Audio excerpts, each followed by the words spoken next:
আসসালামু আলাইকুম। গত কয়েকদিন ধরে একটা জিনিস হয়তো আমরা সকলেই দেখতেছি, আমাদের পার্বত্য অঞ্চল চট্টগ্রামে পাহাড়ি আদিবাসীদের সাথে বাংলাদেশ সেনাবাহিনীর একটা গন্ডগোল চলতেছে, মিসবিহেভ, যেটাকে কোনো পক্ষে আসলে সঠিকভাবে বুঝতে চেষ্টা করতেছে না আসল ঘটনাটা কি। কেউ কিন্তু অপরাধ উদ্ঘাটন করতেছে না, একটার পর একটা ঘটনা ঘটেই যাচ্ছে। কেউ বলছে সেনাবাহিনী অপরাধী, কেউ বলছে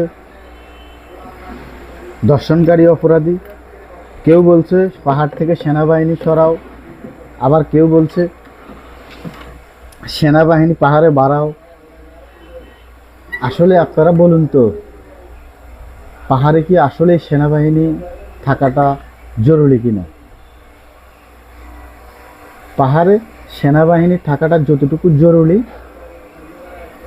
আমাদের বাংলাদেশের মাতৃভূমির সার্বভৌমত্ব রক্ষার্থে প্রয়োজনে সেখানে আরও সেনাবাহিনী পাঠাতে হবে, আরও ক্যাম্প করতে হবে। পাহাড়ি সাধারণ মানুষদের প্রতি আমাদের কোনো অভিযোগ নেই, কারণ তারা আমাদের ভাই বোন। কিন্তু পাহাড়ি উগ্রবাদীদেরকে আমরা এক বিন্দুও ছাড় দেব না। যদি আমাদের সার্বভৌমত্বের প্রশ্নে আসে, এক বিন্দু ছাড় দেব না পাহাড়ি উগ্রবাদীদেরকে। তো পাহাড়ি আদিবাসী যারা আছে, ভাই বোন, সহজ সরল মানুষ, তাদের প্রতি আমাদের বিন্দু পরিমাণ অভিযোগ নেই, কারণ তারা কখনো এই আন্দোলনের সাথে জড়িত হয়নি। এই আন্দোলনে সেনাবাহিনীর গায়ের উপরে হাত দেয়নি, সেনাবাহিনীকে আঘাত করেনি, সে বিধে তাদের প্রতি আমাদের কোনো অভিযোগ নেই। কিন্তু উগ্রবাদীদের প্রতি আমাদের অভিযোগ। তারা পাহাড়ের যে প্রান্তে থাকুক, তাদেরকে ঠিক এইভাবে, এটা কিন্তু অনেক মোটা, ঠিক এভাবে কেটে ফেলবো, এভাবে এভাবে কেটে ফেলবো।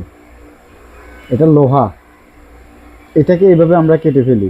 আর উগ্রবাদীদেরকে আমরা কি করে কাটবো একবার চিন্তা করুন। পাহাড়ি আদিবাসীদের প্রতি আমাদের আবারও বলতেছি, কোনো অভিযোগ নেই।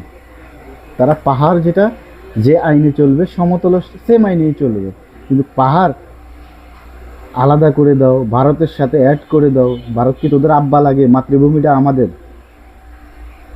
এই জঙ্গলির গোষ্ঠী অগল যারা বলিস যে ভারতের সাথে আমাদের চট্টগ্রামটাকে অ্যাড করে দেন, আন্দোলন মেনে নেন, তোদের আব্বার দিন না চট্টগ্রাম পার্বত্য অঞ্চল, তোদের আব্বার।